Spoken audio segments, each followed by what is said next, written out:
Friends, welcome to my short video. अनि यो भिडियोमा चाहिँ म तपाईलाई देखाउन आँटेको छु मैले रिसेन्टली परचेज गरेको बुक सेल्फ जो दराजबाट थिए त्यो कस्तो चाहिँ अहिले मैले डेकोरेट गरेको छु। यो चाहिँ तपाईले हेर्न सक्नुहुन्छ, फ्लावर पट छ अनि यहाँनिर चाहिँ यस्तो छ। यहाँ बुक्सहरू छ। भगवान लर्ड बुद्धको मैले मूर्ति राखेको छु। यो चाहिँ हाम्रो सिक्किम घुम्नु गएको बेलामा नाथुला ठाउँको फोटो हो। अनि यो चाहिँ मैले ह्यान्डमेड बक्स बनाएको।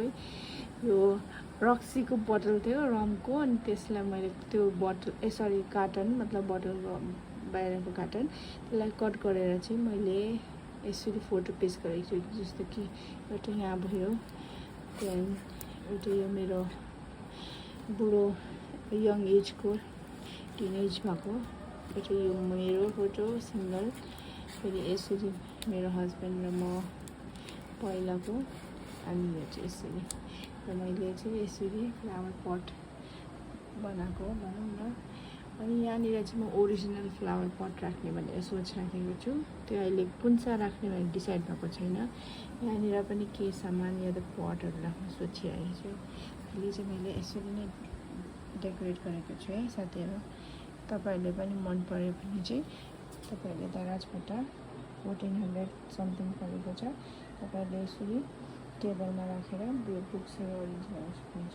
यहाँ पनि तपाईँहरूले बुक्स राख्न सक्नुहुन्छ, तर अलिकति सर्ट हुनु पर्यो किनकि यो साइजको चाहिँ बुक्सहरू यसमा अट्दै थिएन। अलिकति फरक हुनु पर्यो। यहाँ पनि तपाईँहरूले राख्नु, यो फ्लावरहरू नराखे पनि, फ्लावर बेस नराखे पनि तपाईँले यसमा पनि बुक्सहरू अरेन्ज गर्न सक्नुहुन्छ।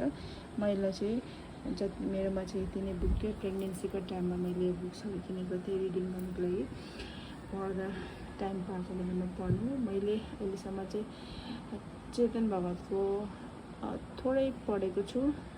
थिङ्क एन्ड ग्रो नेपोलियन हिलको चाहिँ अहिले हाफसम्म भनौँ न पढेको छु। यो चाहिँ अहिले टच पनि गरेको छुइनँ।